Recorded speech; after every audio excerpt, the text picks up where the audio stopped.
नमस्कार दोस्तों, मैं सुप्रिया स्वागत करती हूँ आपका डिकोड एग्जाम के डेली करंट अफेयर्स की क्लास में। दोस्तों, आज डेली करंट अफेयर्स की क्लास में हम डिस्कस करेंगे 21 जनवरी 21 जनवरी से रिलेटेड करंट अफेयर्स को। तो चलिए जल्दी से आप सभी लोग सेशन से जुड़ जाइए, सेशन को ज्यादा से ज्यादा आप सभी लोग शेयर करें। और जैसा कि मैं हमेशा आपसे कहते आई हूँ, करंट अफेयर्स आपके एग्जाम के लिए काफी ज्यादा इंपॉर्टेंट है, इसलिए डेली फॉलो करिए करंट अफेयर्स की क्लास को। कोशिश करिए कोई भी दिन आपका मिस ना हो और अपने साथ एक नोटबुक और एक पेन लेकर के जरूर बैठे जब भी आप क्लास अटेंड कर रहे हो। और जो कुछ भी मैं इंपॉर्टेंट चीजें एक्स्ट्रा बताती हूँ उनको भी नोट डाउन करिए, रिवीजन करिए। ठीक है, चलिए क्लास स्टार्ट करूं उसके पहले कहना चाहूंगी जल्दी से चैनल को सब्सक्राइब कर लीजिए और बेल आइकन को प्रेस कर लीजिए। इससे आपको चैनल से रिलेटेड हर क्लास की वीडियो का प्रॉपर नोटिफिकेशन मिलेगा और आपकी कोई भी क्लास मिस नहीं होगी। चलिए देर नहीं करते हैं और अपनी क्लास स्टार्ट करते हैं। और आज की क्लास में हमारा सबसे पहला क्वेश्चन है कि बिहार के किस जिले में ASI यानी कि आर्कियोलॉजिकल सर्वे ऑफ इंडिया द्वारा 1200 साल पुराने 2 लघु स्तूपों की खोज की गई है। अभी हाल फिलहाल में वहां पे भूमि जो है विनिर्माण कार्य किया जा रहा था भूमि के अंतर्गत, और वहां पे जो है लगभग यहाँ पे 1200 साल पुराने 2 लघु स्तूपों की खोज हुई है। इसी के दौरान वहां पे 2 लघु स्तूप मिले थे बौद्ध काल के। तो यहाँ पे ये बिहार के किस जिले में दोस्तों, तो आपके सामने ऑप्शंस दिख रहा है, कोशिश करें वीडियो को पॉज करके खुद से आंसर देने की। तो करेक्ट आंसर इज बी है नालंदा। ठीक है, नालंदा जो जिला है बिहार का, वहीं पे नालंदा परिषद है। ठीक है, और उसी परिषद के अंतर्गत ये 2 लघु स्तूप मिले हैं जो कि 1200 साल पुराने हैं। तो यहाँ पे जो नालंदा जिला है बिहार का, वहां पे नालंदा बिहार जो महाविहार है, वहां पे उसके अंदर ही एक भू निर्माण गतिविधियां हो रही थी। ठीक है, और इसी भू निर्माण गतिविधियों के दौरान जब वहां पे खुदाई वगैरह का कार्य हो रहा था, कुछ और भी वहां पे कंस्ट्रक्शन के वर्क हो रहे थे, तो वहां पे लगभग ये जो आर्कियोलॉजिकल सर्वे ऑफ इंडिया है, जिसे हम कहते हैं हिंदी में भारतीय पुरातत्व सर्वेक्षण, उसको जो है 1200 साल पुराने लघु स्तूप मिले हैं। ठीक है, अगर हम बात करें ये जो लघु स्तूप मिले हैं वो नालंदा महाविहार परिसर जो है उसके भीतर एक टिला है जिसको सराय टिला, उसी टिले के आसपास ये मिला है। ध्यान रखिएगा, इंपॉर्टेंट है ये, सराय टिले के पास में ये 1200 साल पुराने लघु स्तूप मिले। लघु मतलब छोटे, स्तूप मतलब होता है जहां पे भगवान बुद्ध से संबंधित जो अस्थियां हैं उनको रखा जाता है, उसी को स्तूप कहते हैं। ठीक है, तो ये पत्थर के हैं, पत्थर के बने स्तूप है, और ये जो उकरे हुए जो स्तूप है, ठीक है, उस पे भगवान बुद्ध की आकृतियां जो है दर्शाई गई हैं। ठीक है, स्तूप की बात किया जाए दोस्तों तो देखिए ये गोलाकार जो है जो गोलार्ध संरचना होती है, और यहीं पे बुद्ध जो महात्मा बुद्ध थे उनके समाधि स्थल का ये प्रतीक होता है। कौन? स्तूप जो होता है उनके एक तरीके से देखा जाए तो महापरिनिर्माण का ये क्या होता है? प्रतीक होता है। जब उन्होंने अपने शरीर का त्याग किया तो हम उसको किससे चिन्हित करते हैं? स्तूप से। तो स्तूप क्या होता है? तो जहां महात्मा बुद्ध की जो है कुछ अस्थियां हो, उनसे संबंधित कुछ चीजें होती हैं, उनको रख करके उसके ऊपर जो एक गोलार्ध संरचना बनाई जाती है इस तरीके से। ठीक है, ये इस तरीके से एक संरचना बनाई जाती है, उसी को हम स्तूप कहते हैं। ठीक है, और यहाँ पे हम बात करते हैं ये जो स्तूप है, इस तरह जो है इस स्तूप में ये जो भारत में लगभग 7वीं शताब्दी के शुरुआत में ये एक मन्नत के प्रसाद के रूप में ये स्तूप देखा जाए प्रसिद्ध हुआ था। इस स्तूपों को विभिन्न विभिन्न नामों से जाना जाता है, जैसे कि तिब्बत में चोटेन के नाम से जाना जाता है। अगर हम ईस्ट एशिया की बात करें, पूर्वी एशिया की बात करें, तो वहां पे पैगोडा के नाम से जाना जाता है। ठीक है, पैगोडा के नाम से स्तूपों को जाना जाता है। यहाँ पे आपके लिए 2 चीज इंपॉर्टेंट है। सबसे इंपॉर्टेंट चीज तो आपको ये मुझे बतानी है कि आर्कियोलॉजिकल सर्वे ऑफ इंडिया की स्थापना कब हुई थी। ठीक है, आपको ये बताना है कौन थे इसके फादर, किनके द्वारा इसके जनक किसे कहा जाता है, आर्कियोलॉजिकल सर्वे ऑफ इंडिया। और नालंदा विश्वविद्यालय, देखिए इसके बारे में अगर मैं बता दूं तो इसकी जो स्थापना हुई थी वो गुप्त काल में हुई थी। नालंदा विश्वविद्यालय की कुमार गुप्त के द्वारा इसकी स्थापना की गई थी। ठीक है, गुप्त काल के समय में। और ध्यान रखिएगा गुप्त काल का अगर टाइम पीरियड लगभग माना जाता है 350 से लेकर के लगभग 550 समथिंग, तो ये जो है समय पीरियड, इसी समय के दौरान जो है नालंदा विश्वविद्यालय की स्थापना हुई थी बिहार में। और अब आपको बताना है कि भारतीय पुरातत्व सर्वेक्षण विभाग की स्थापना किसके द्वारा किया गया था, किसे इसका जनक कहा जाता है, आपको ये कमेंट बॉक्स में बताना है मुझे। चलिए अगला प्रश्न है हमारा कि हाल ही में जारी इंडिया मोबाइल गेमिंग रिपोर्ट 2022 के अनुसार कौन सा राज्य मोबाइल गेमर्स के लिए शीर्ष स्थान के रूप में उभरा है। भाई सबसे ज्यादा जो है मोबाइल गेमर्स किस राज्य में मिलते हैं, ये तो बड़ा अनुमान लगाने वाला प्रश्न है। उम्मीद है आप लोग बता भी सकते थे कि इंडिया एक रिपोर्ट है इंडिया मोबाइल गेमिंग रिपोर्ट 2022, इसमें ये बताया गया है कि सबसे ज्यादा जो मोबाइल गेमर्स हैं वो किस राज्य में है। तो ये देखिए क्या है, उत्तर प्रदेश सर्वाधिक जनसंख्या का प्रतिनिधित्व करने वाला राज्य, बेरोजगारी भी है। तो भाई क्या करेगा इंसान, बेरोजगार है तो गेम ही खेलेगा, तो मोबाइल गेम खेलते रहते हैं बच्चे। तो यहाँ पे हमें देखने को मिलता है कि एक प्लेटफॉर्म है, गेमिंग प्लेटफॉर्म, जिसका नाम है मोबाइल प्रीमियम लीग। इसी के द्वारा ये mobile gaming report, India mobile gaming report जारी किया गया है और इसमें यह बताया गया है कि मोबाइल गेमर्स के मामले में सबसे ज्यादा जो गेमर्स हैं, मोबाइल गेम खेलने वाले जो लोग हैं वो उत्तर प्रदेश में। तो उत्तर प्रदेश जो है गेमर्स के लिए वो शीर्ष स्थान है। अगर हम उत्तर प्रदेश के बाद देखें कौन है, तो महाराष्ट्र है, राजस्थान है, बिहार है, पश्चिम बंगाल है। कुछ राज्यों में देखा जाए कि पहले की तुलना में कुछ गेमर्स की जो है वो एक तरीके से वृद्धि देखने को मिली है। तो उड़ीसा देखा जाए, यहाँ पे पंजाब देखा जाए, तमिलनाडु, पुडुचेरी और हिमाचल प्रदेश, यहाँ पे जो है 2021 की तुलना में हमें 2022 में मोबाइल गेमर्स की जो संख्या थी उसमें हमें वृद्धि देखने को मिली है। कितने, ये जो है 5 राज्य हैं उसमें हमें देखने को मिलता है। रिपोर्ट में ये देखिए बताया गया जितने भी पूरे भारत में जो मोबाइल गेमर्स है उसका जो 36% जो है वो इसी राज्य में, यानी कि उत्तर प्रदेश जो है 36% मोबाइल गेमर्स का प्रतिनिधित्व करता है। तो एक तरीके से ये चैलेंज भी है अपने आप में, गवर्नमेंट के लिए भी, लोगों के लिए भी, कितनी बड़ी आबादी मोबाइल गेम में, यानी कि एक तरीके से क्या आप मोबाइल गेम ज्यादा खेल लो, चलिए थोड़ी देर के लिए खेल लो, समझ में आता है कि हमने अपना एक तरीके से मूड फ्रेश किया। लेकिन अगर हम दिन भर उसमें इंडल्ज हैं तो एक बहुत बड़ी जो अगर यूथ इसमें इंडल्ज इतना रहेगा तो समझ लीजिए वो किस तरफ जा रहा है। तो इस तरीके की चीजें जो है गवर्नमेंट के लिए भी चैलेंज की चीजें हैं, तो इसलिए रिपोर्ट जारी किया गया है। तो एक तरीके से ये आईना होगा और देखेंगे कि ये जो चुनौतियां हैं उसको किस तरीके से इससे निपटा जा सकता है। गवर्नमेंट अपने स्तर से प्रयास करेगी, तो इस रिपोर्ट के बारे में ध्यान रखिएगा। अब बात करते हैं अपने अगले प्रश्न की। हाल ही में चर्चा में रहा लोकटक झील किस राज्य में स्थित है। बहुत बार आप लोगों से बात किया है लोकटक झील के बारे में, ठीक है, किस राज्य में स्थित है। ऑप्शंस आपके सामने हैं, कमेंट बॉक्स में आंसर करिए वीडियो को पॉज करके। असम, मेघालय, मणिपुर, त्रिपुरा। दोस्तों इसका करेक्ट आंसर है कि पूर्वोत्तर राज्य मणिपुर में जो है ये लोकटक झील स्थित है। आइए बात करते हैं क्यों ये लोकटक झील चर्चा में है। तो देखा जाए ये जो लोकटक झील के बारे में दोस्तों बात किया जाए, जैसा कि हमने बताया ये मणिपुर में है और ध्यान रखिएगा ये मीठे पानी की झील है लोकटक झील, ठीक है। और ये जो लोकटक झील है ये यहाँ पे देखिए इसमें ऊपर जो है फूमडी है, फूमडी तैरता है, ठीक है, अपने ऊपर जो है तैरने वाली फूमडी है, इसके लिए प्रसिद्ध है। और इसी तैरते हुए फूमडी के ऊपर इसमें एक नेशनल पार्क है, ठीक है, ठीक है, इसलिए इसको देखिए फ्लोटिंग झील कहा जाता है। और इसी के ऊपर एक नेशनल पार्क है जिसका नाम है Keibul Lamjao national park. Keibul Lamjao national park विश्व का एकमात्र नेशनल पार्क है जो तैरता हुआ नेशनल पार्क है। इसी फूमडीज के ऊपर आप यहाँ पे स्क्रीन पे इसकी फोटोज देख सकते हैं, ठीक है। देखिए ये क्या है, ये फूमडीज हैं, ठीक है, और इसी की ये तैर रही हैं और इसी के ऊपर नेशनल पार्क है। कौन सा national park? Keibul Lamjao national park, विश्व का एकमात्र तैरता हुआ नेशनल पार्क। ये कहाँ पे है? लोकटक झील में। लोकटक झील कहाँ है? मणिपुर में है। इसी तरीके से चीजों को याद करने की कोशिश करिए। आइए बात करते हैं भाई ये चर्चा में क्यों है। तो देखिए यहाँ पे एक बत्तख देखी गई है जिसकी तस्वीर आप स्क्रीन पे देख रहे हैं और ये इस लोकटक झील के पास लगभग ये 90 सालों से ये बत्तख नहीं देखी गई थी, उसके ऊपर भी समय हो सकता है। तो 90+ सालों से जो है इस बत्तख को नहीं देखा गया था और ये दुर्लभ प्रजाति की बत्तख है जिसका नाम है ग्रेटर स्कूप। स्क्रीन पे आप देख सकते हैं छोटे आकार की बत्तख होती है और ध्यान रखिएगा इस ग्रेटर स्कूप को अब फिर से देखा गया है, लगभग 90 सालों के बाद फिर से देखा गया है, इसी झील के आसपास देखा गया है, जिस कारण से ये झील जो है इस झील के चर्चा में बन गया है।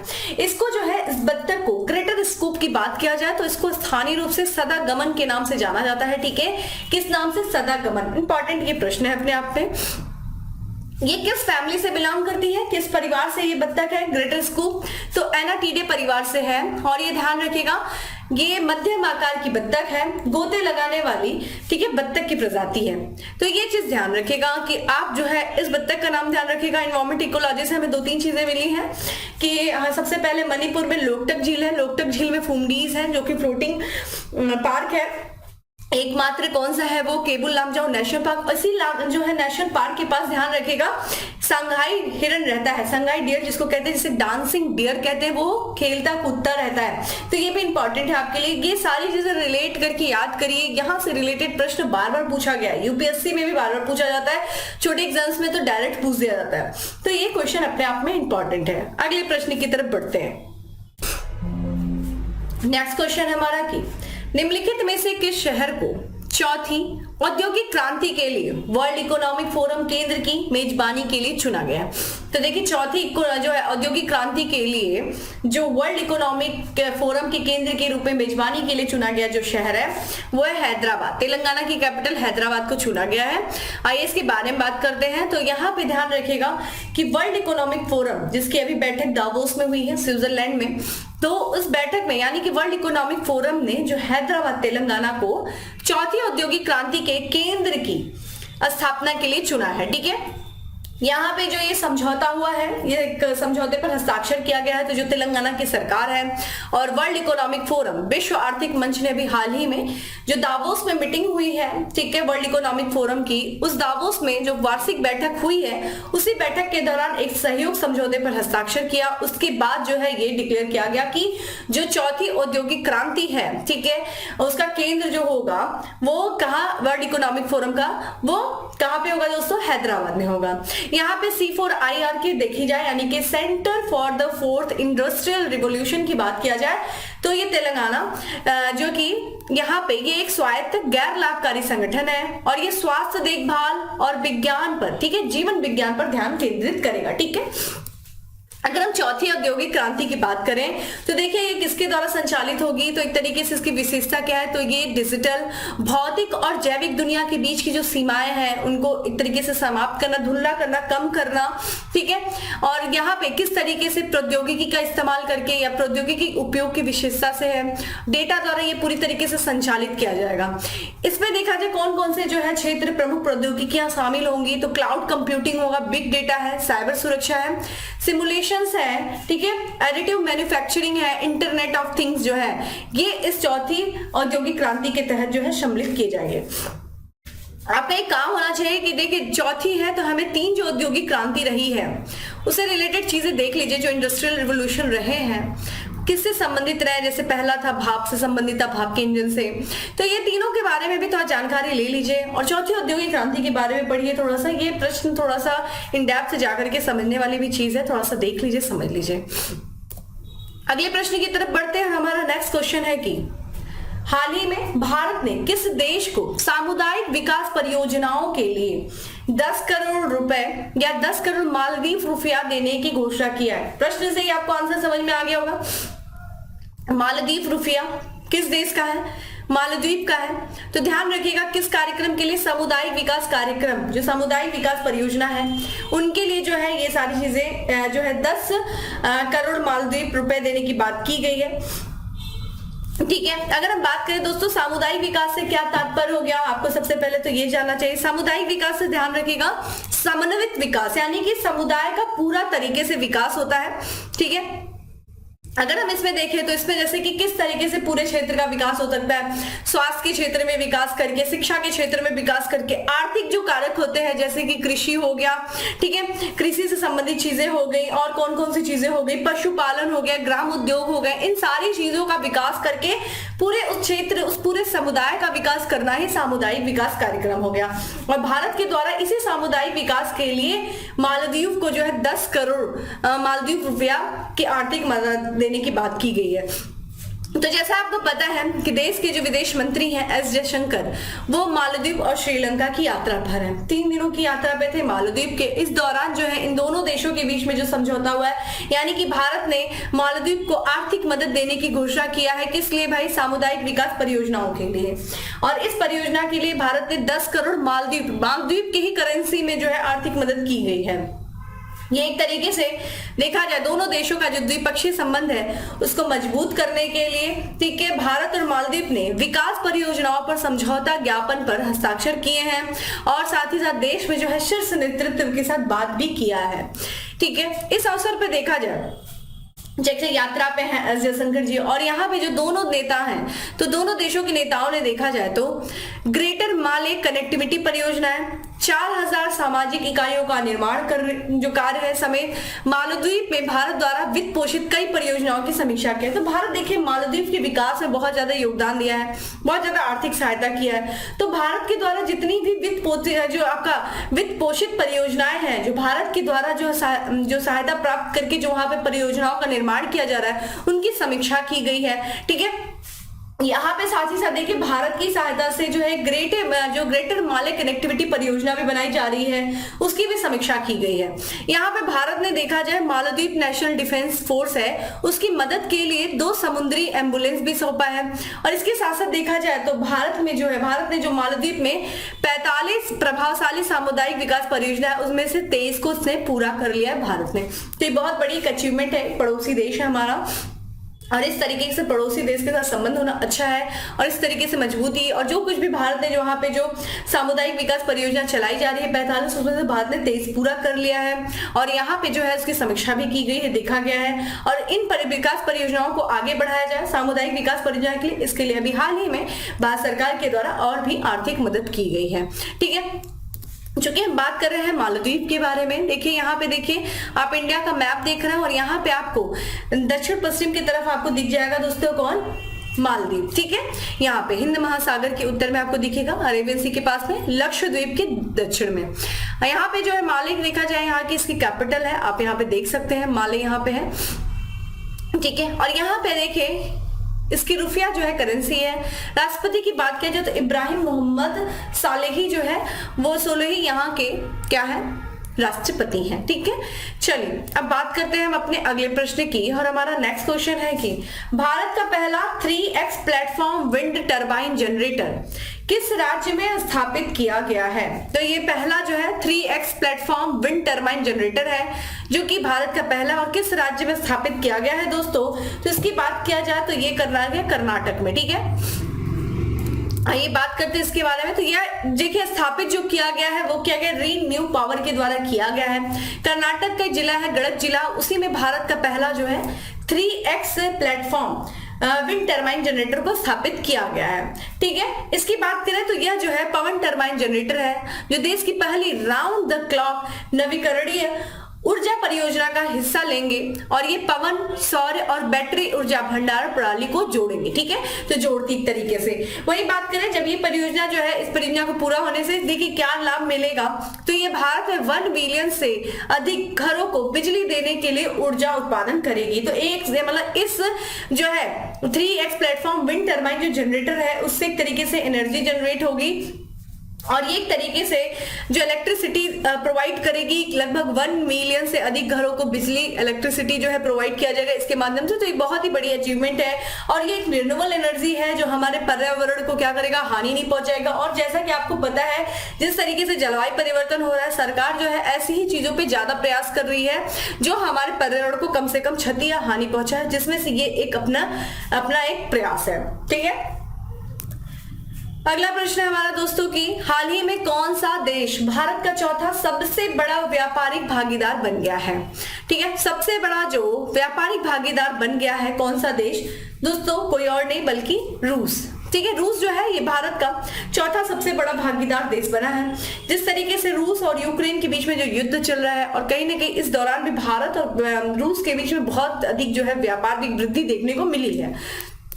तो यहाँ पे भारत जो है वर्तमान में देखा जाए, जो रूस है वो भारत का चौथा सबसे बड़ा व्यापारिक भागीदार बन गया है। अगर हम बात करते हैं अप्रैल से दिसंबर के बीच में इन दोनों देशों के बीच जो व्यापार हुआ है, ठीक है, तो इस दौरान जो है अवधि रही है अप्रैल से दिसंबर के दौरान, उसमें भारत ने देखा जाए जो रूस से जो आयात किया गया है तो वो देखिए 5 गुना बढ़ गया है, और कितना हो गया है 32.9 अरब डॉलर हो गया है। तो रूस से आयात 5 गुना काफी ज्यादा बढ़ गया।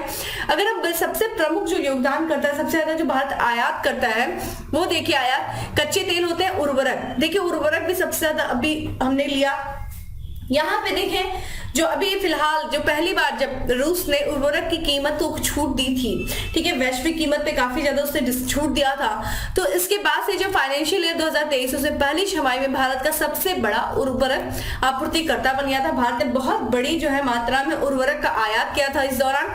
और यहाँ पे देखा जाए 1 अप्रैल से ये जो है लागू हुआ था छूट उर्वरक पे। तो उसके बाद जो है उसके पहले 6 महीने में रूस से जो है भारत का जो उर्वरक आयात था वो कितना हुआ, देखिए 371% बढ़ा था। और भारत ने कितना आयात किया था, 2.15 मिलियन मेट्रिक टन जो है वो आयात किया था उर्वरक रूस से, ठीक है। इसके बाद जब इसने डिक्लेयर किया कि भाई हम क्या कर रहे हैं, उर्वरक के दाम को गिरा रहे हैं, ठीक है। उसके बाद से अगर हम बात करें अमेरिका की स्थिति, तो देखिए तीसरा सबसे बड़ा स्रोत है आयात का, ठीक है। आपने हमसे बोला कि देखिए 2 जो है, यहाँ पे चौथा स्थान आता है रूस का। आप मुझे सर्च करके बताइए कि कौन से वो 3 देश हैं जो भारत के सबसे बड़े व्यापारिक भागीदार हैं, ठीक है। ऑप्शंस आप देखिए और मुझे बताइए, चेक करिए कि पहला सबसे बड़ा व्यापार भागीदार देश कौन सा, उसके बाद कौन आता, उसके बाद कौन सा, चौथे स्थान पे रूस आ गया, ठीक है। चलिए अगला प्रश्न है हमारा कि वनडे में दोहरा शतक लगाने वाले सबसे कम उम्र के खिलाड़ी कौन बने हैं। तो इन्होंने दोहरा शतक लगाया है और ये सबसे कम उम्र के खिलाड़ी हैं शुभमन गिल, ईशान किशन, सूर्य कुमार यादव या फिर पृथ्वी शॉ। दोस्तों करेक्ट आंसर है शुभम गिल, ठीक है। आइए इनके बारे में बात करते हैं। तो शुभम गिल जो है इन्होंने वनडे में दोहरा शतक लगाया है और ऐसा करने वाले ये सबसे कम उम्र के खिलाड़ी बन गए हैं, ठीक है। बात करें 18 जनवरी को जैसा कि वनडे मैच चल रहा था, कहां पे दोस्तों, हैदराबाद का जो है स्टेडियम राजीव गांधी अंतरराष्ट्रीय स्टेडियम। जहां देखिए यहाँ से आपको 2 चीज पता चली कि जो है अंतरराष्ट्रीय राजीव गांधी अंतरराष्ट्रीय स्टेडियम कहाँ है, हैदराबाद में, ठीक है। और यहाँ पे ही न्यूजीलैंड के खिलाफ इन्होंने जो है ये उपलब्धि प्राप्त किया है। तो न्यूजीलैंड के खिलाफ जो वनडे मैच हो रहा था उसी में इन्होंने शानदार जो है दोहरा शतक लगाया है और ऐसा करने वाले ये सबसे कम उम्र के खिलाड़ी बन गए हैं। इन्होंने देखा जाए शुभमन गिल ने विराट कोहली का रिकॉर्ड तोड़ा, इन्होंने धोनी का रिकॉर्ड तोड़ा है। और इन्होंने जो अपनी पारी के दौरान लगभग कितने गेंदों में दोस्तों, 149 गेंदों में इन्होंने 19 चौके मारे हैं, 9 छक्के मारे हैं और टोटल इन्होंने 200 रन बनाए थे 149 में, ठीक है। 208 रन बनाया। तो ध्यान रखिएगा स्पोर्ट्स एंड इससे जो है रिलेटेड क्वेश्चन आपसे पूछे जाते हैं। कल भी मैंने आपसे क्वेश्चन पूछा था, बहुत अच्छा आंसर करते हैं, समझे जी इसी तरीके से आंसर करते रहिए। रोनी जी आजकल आपका आंसर भी नहीं आ रहा है, तो बाकी लोग भी कोशिश करिए आंसर देने की। आंसर देने में क्यों इतना आप लोग कंजूसी करते हैं, उसमें क्या चला जा रहा है, कमेंट बॉक्स खोलिए, फटाक से आंसर कर दीजिए, ठीक है। चलिए आते हैं हम लोग अपने अगले प्रश्न पे। और हमारा नेक्स्ट क्वेश्चन है कि प्रतिवर्ष राष्ट्रीय आपदा प्रतिक्रिया बल एनडीआरएफ का स्थापना दिवस कब मनाया जाता है। ऑप्शंस आप देख रहे हैं, वीडियो को पॉज करिए, कमेंट बॉक्स में आंसर करिए। तो राष्ट्रीय आपदा प्रतिक्रिया बल की जो स्थापना दिवस मनाया जाता है दोस्तों, वो 19 जनवरी को मनाया जाता है, ठीक है। हर साल ये मनाया जाता है 19 जनवरी को। और इस साल जो मनाया गया है राष्ट्रीय आपदा प्रतिक्रिया बल के स्थापना दिवस की, इसका 18वां स्थापना दिवस था, ठीक है, जो 2023 का मनाया गया। चूंकि हम बात करें नेशनल डिजास्टर रिस्पांस टीम जो फोर्स है, यानी कि जब डिजास्टर आता है तो उसमें रिस्पांस करने वाली ये फोर्स होती है। किसी भी तरह का संकट आ गया है, मान जो कि प्राकृतिक संकट, मानवीय संकट, उस दौरान क्या होता है, कोई आपदा आ गई, बाढ़ आ गया, तो उस दौरान क्या होता है कि ये जो है फोर्स जो होती है वो लोगों को उस स्थान से बचाव स्थल पे लेके जाती है, सुरक्षित स्थान पर। तो ये जो है विशेष प्रतिक्रिया बल होती है। और इसकी जो स्थापना हुई थी दोस्तों 2006 में हुआ था। किस एक्ट के तहत, तो आपदा प्रबंधन अधिनियम 2005 के तहत जो है एनडीआरएफ का स्थापना हुआ था, ठीक है। तो इस तरह के डेट एंड इससे तो रिलेटेड क्वेश्चंस पूछे जाते हैं, इसके बारे में ध्यान रखिएगा। स्थापना कब हुई थी, उसके बाद से ये 18वां जो है स्थापना दिवस मनाया 2023 में एनडीआरएफ ने। और आज का हमारा लास्ट एमसीक्यू है कि निम्नलिखित में से कहां पर्यटन मंत्रालय पहले वैश्विक पर्यटन निवेशक शिखर सम्मेलन का आयोजन करेगा। तो ये पर्यटन मंत्रालय के द्वारा आयोजित किया जाएगा पहले वैश्विक पर्यटन निवेशक शिखर सम्मेलन का। कहां पे किया जाएगा दोस्तों, तो देश की राजधानी नई दिल्ली में किया जाएगा आयोजन इसका। तो ये देखिए जो पर्यटन मंत्रालय है वो ध्यान रखिएगा पहला वैश्विक पर्यटन निवेशक शिखर सम्मेलन का आयोजन करने जा रहा है, नई दिल्ली में करेगा। कब से कब तक दोस्तों होगा, तो ये ध्यान रखिएगा अप्रैल में होगा, ठीक है। 10 से लेकर के 12 अप्रैल में इसका आयोजन किया जाएगा प्रगति मैदान में, ठीक है। नई दिल्ली के प्रगति मैदान में इसका आयोजन किया जाएगा पहले वैश्विक पर्यटन निवेशक शिखर सम्मेलन का। शिखर सम्मेलन का देखिए उद्देश्य क्या होगा, जो भारत में जो पर्यटन व्यवसाय है उनके अवसरों को समझना कि भाई किस किस क्षेत्र में इस पर्यटन व्यवसाय को बढ़ावा दिया जा सकता है, क्या क्या अवसर है उनको समझना, ठीक है, और उनकी तलाश करना, ठीक है, किस तरीके से व्यापार क्षेत्र को बढ़ावा दिया जा सके, व्यापार से संबंधित जो व्यवसाय है उसको बढ़ावा दिया जा सके। तो एक तरीके से टूरिज्म इकोनॉमी को बढ़ावा देने के लिए इस पर्यटन जो है वैश्विक पर्यटन निवेशक शिखर सम्मेलन का आयोजन किया जा रहा है। उस क्षेत्र के बारे में जब उसको चिन्हित कर लेंगे तो वहां पर निवेश को आकर्षित करने का प्रयास करेंगे, ठीक है। यहाँ पे जो है इसके लिए ये वैश्विक नीति निर्माता और व्यापार जगत के नेता जो है एक साथ आएंगे, इस मंच पर आएंगे और इन सब चीजों पर विचार विमर्श करेंगे। फोकस एरिया क्या होगा, तो यहाँ पे जो है यात्रा है, पर्यटन है, अतिथि हेतु निवेश गंतव्य के रूप में भारत को बढ़ावा देना, यही इस जो है शिखर सम्मेलन का उद्देश्य हमें देखने को मिलता है। तो G20 के तहत हो रहा है यहाँ पे first global tourism investor summit, April में होगा प्रगति मैदान दिल्ली में। तो ये था हमारा आज का 10 MCQ। अब बात करते हैं फैक्ट्स ऑफ द डे की।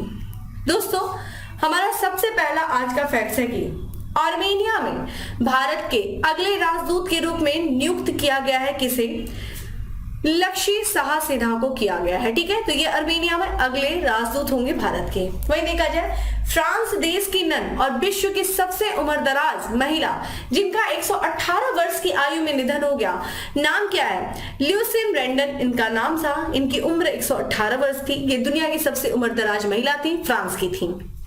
वही बात करें प्रधानमंत्री नरेंद्र मोदी जी की पुस्तक है एग्जाम वॉरियर्स, उसको हिंदी और अंग्रेजी संस्करण का लोकार्पण किया गया है राजस्थान के जो राज्यपाल हैं कलराज मिश्र के द्वारा किया गया है।